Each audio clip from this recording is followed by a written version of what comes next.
is Hidden Killers with Tony Brueski. Here now, Tony Brueski. The Barry Morphew case, it might go down as one of the most mishandled murder prosecutions in modern Colorado history. But wait, he hasn't gone to trial yet. You're right. I'm talking about the first time they tried him. Oh, wait, they did what? Yep. History, my friends. Let's go through this. Let's talk about what happened. Not to assert guilt or innocence on Barry, but you can have procedural missteps and all sorts of messing up by people that has nothing to do with one's ability to commit a crime or not, nor should it necessarily influence any sort of judgment or verdict on that person. It just means let's clear the board and try again with the right people, not screwing it up, if we're truly interested in justice, which is exactly what's going on right now in Colorado. So, why? Why was this case bungled from the get-go? Well, not because it was the wrong suspect, not because of some brilliant defense strategy, but because the people responsible for seeking justice managed to derail their own train before it ever left the station. So badly, one of them can no longer practice law. Yeah. When prosecutors charged Barry Morphew with murdering, I was messing up the U and the O there, with Suzanne back in 2021, they came out swinging. The DA's office framed it as a landmark case, the story of a devoted mother who disappeared on Mother's Day 2020 and a husband whose actions they claimed didn't add up. And maybe they don't. They told the public they had the evidence, like we have the meat, the science, the timeline, everything they needed. But what they really had was a weak foundation and a team that couldn't hold it together long enough to make a case stick. So what happened?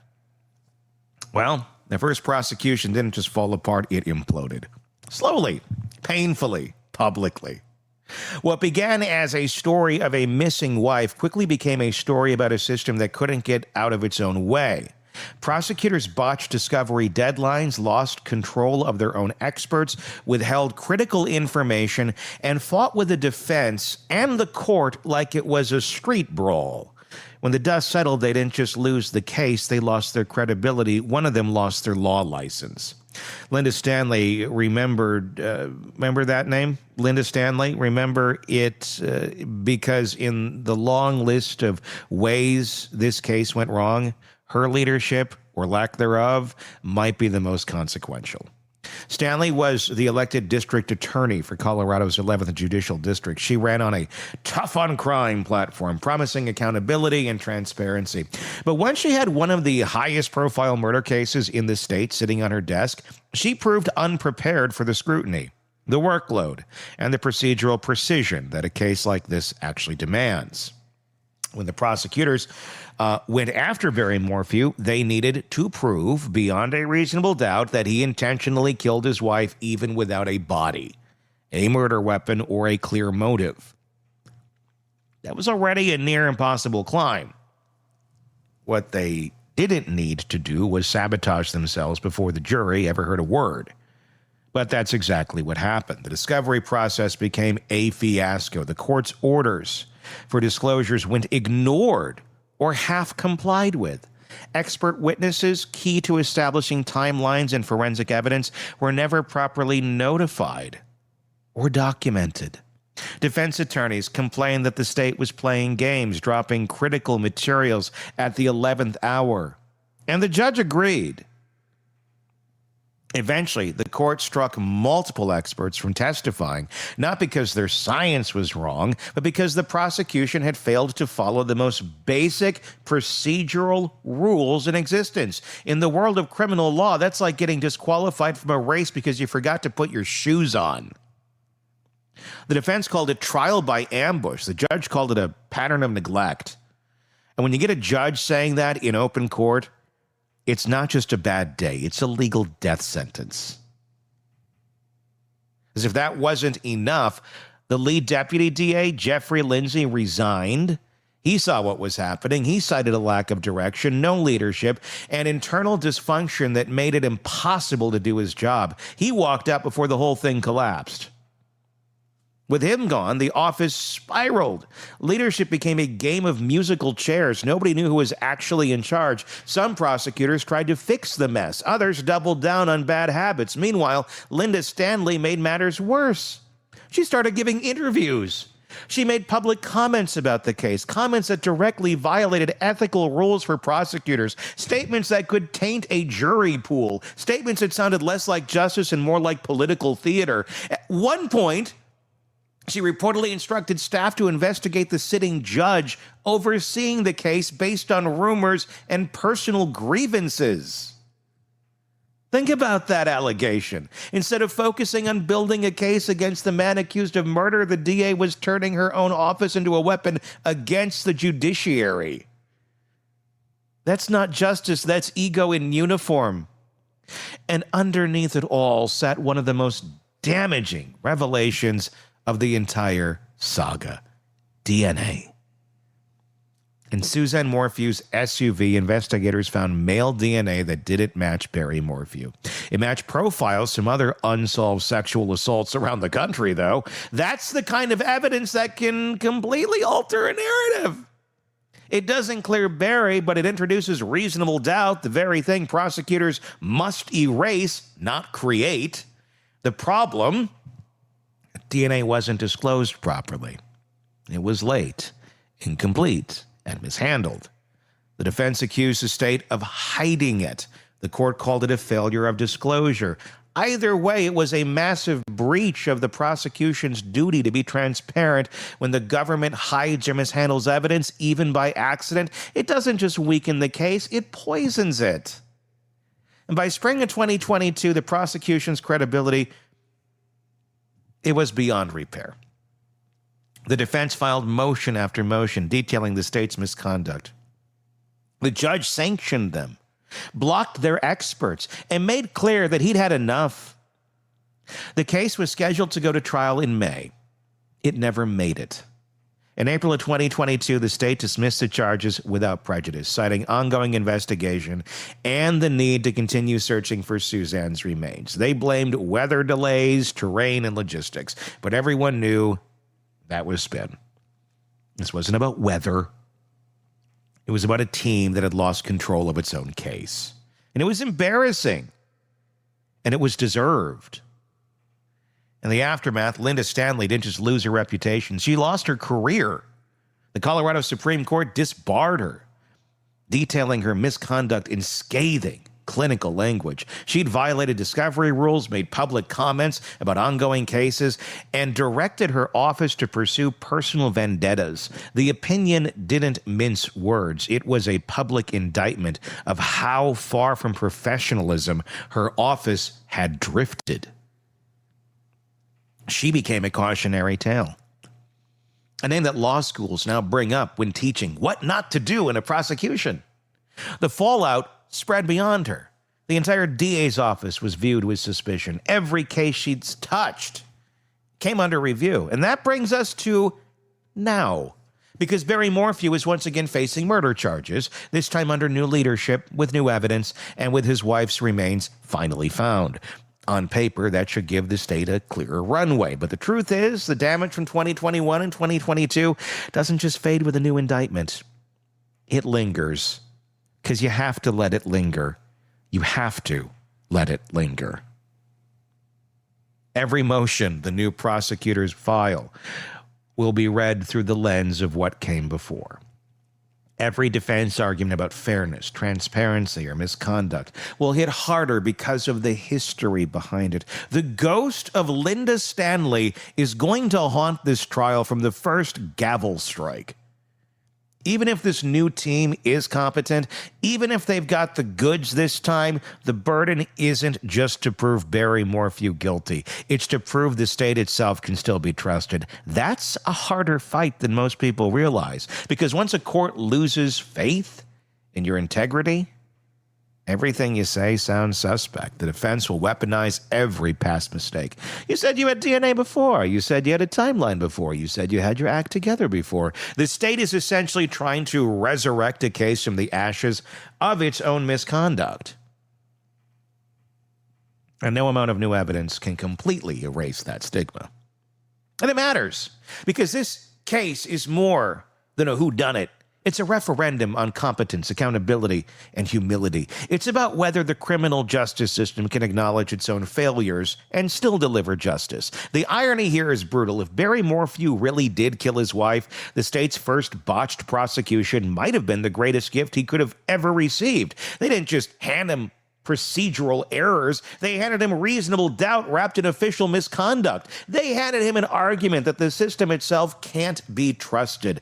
And if he's innocent, then the state's failures turned a tragedy into a slow-motion nightmare for everyone involved, for Susan's family, for the public, for anyone who still believes prosecutors are supposed to be the adults in the room. Because that's the part people forget. When the prosecutor fails, it's not just the defendant who benefits or suffers. The victims do too. Justice delayed by incompetence is justice denied for everyone. The DA's office wanted headlines. They got them. They wanted to show strength. Instead, they showed arrogance. They wanted to prove guilt beyond a reasonable doubt. Instead, they proved the doubt beyond repair. It's not often you see a case collapse this completely, with sanctions, resignations, and disbarment all in the same orbit. But when it does happen, it becomes a case study in how fragile justice really is. The second prosecution of Barry Morphew will be defined by one thing: whether the state can convince anyone this time is different. That this time, the people in charge have learned from the mistakes of the last group. That this time, they won't let ego or politics or disorganization destroy their credibility before the evidence even speaks. But make no mistake, that's an uphill climb. The public remembers the first circus.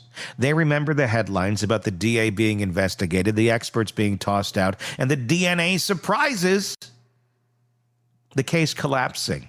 They remember how the state overpromised and underdelivered. And in the court of public opinion, memory sticks. The defense will remind jurors of every single thing that went wrong before, planting that seed of doubt. If they couldn't get it right then, how can you trust them now? And for jurors, that seed is powerful. It doesn't take much to turn a strong case into a hung jury once credibility is compromised. That's why this case feels less like a murder trial and more like a trial of the justice system itself. Can a DA's office redeem itself and its own reputation? Can a state prove it deserves to be believed? Because even if Barry Morphew is guilty, the state has to prove it the right way. Not through shortcuts, not through withheld evidence, not through arrogance, but through discipline, honesty, and process. The very things they lacked the first time around. When you strip it all down, this isn't just a story of Barry and Suzanne Morphew. It's a story of what happens when power is handled recklessly, when prosecutors treat cases like campaign slogans, and when ambition overtakes caution. Justice just doesn't survive on confidence. It survives on competence. And competence was exactly what the first prosecution didn't have. The truth is, even now, 4 years after the case was dropped, the ripples of that failure are still spreading. The disbarment of Linda Stanley wasn't just the end of one career. It was a warning flare for every other office in the county. If you can't handle a case ethically, you don't deserve to handle it at all, because once that trust is broken, everything else collapses with it. The evidence, the witnesses, the verdict, it all becomes fragile. And in a case like this, built on circumstantial timelines and human interpretation, trust is everything. If the state gets a conviction this time, it'll have to be airtight, not just factually, but procedurally. Every disclosure, every ruling, every expert report will have to be bulletproof, because the defense is waiting to pounce on even the smallest echo of those old mistakes. This time, the stakes aren't just one man's freedom. They're the credibility of the very system that promised justice for Suzanne Morphew and failed to deliver it the first time. So what are we left with? A husband accused twice, a wife dead for years before her body was found, a community divided, and a justice system trying to claw back its dignity after publicly setting itself on fire. Maybe Barry Morphew did it. Maybe he didn't. But either way, Colorado's prosecutors have already written a chapter of this story that can't be erased. The chapter where they turned a pursuit of justice into a case study in dysfunction. If there's any redemption to be found, it won't come from proving a man guilty. It'll come from proving the system itself can still be trusted to tell the truth, because that's the part everyone forgets. Trials aren't just about guilt and innocence. They're about belief. Belief that the people in charge are competent enough to uncover the truth without breaking the rules. The first time the state failed that test completely. Now with Suzanne's remains found and a second chance on the table, they'll have to answer the harder question. Who killed Suzanne Morphew? They're going to have to answer something more difficult. They're going to have to answer, why should we believe you now? And until they do, the shadow of their own failure will loom over everything they say. And maybe that's the real lesson here. Justice isn't just about evidence. It's about trust. Once you lose that, the case doesn't stand a chance. And this time, they can't afford to lose again. Give me your thoughts in the comments section. Should he be tried again? There's a lot of compelling evidence here. If you really dig into it, I mean, the BAM, the chemical compound found in her bones that allegedly Barry only had access to in his dart gun. It's, yeah. And there's DNA in her car, but we do know that she had been stepping out for a while, too. Now, why there's DNA in her car of a man that somewhat matches or does match other people in other registries, that's a bit sus.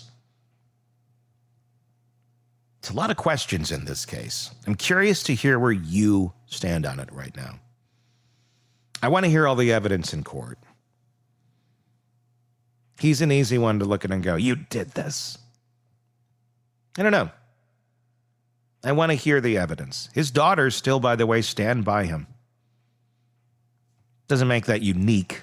That happens quite often, even when the person is guilty of sin. But it is their mom that he is accused of killing. I don't know. Your thoughts. Tell me in the comments on YouTube. If you're not already there, search Hidden Killers with Tony Brueski. Make that same search wherever you get podcasts. Press subscribe. Make that the first thing you do, even before you comment. Hit subscribe. And give us your thoughts. You can find us on social media, same way as well. Until next time, I'm Tony Brueski. We'll talk again real soon. Want more on this case and others? Then press subscribe now and don't miss a moment of true crime coverage from Tony Brueski and the Hidden Killers podcast.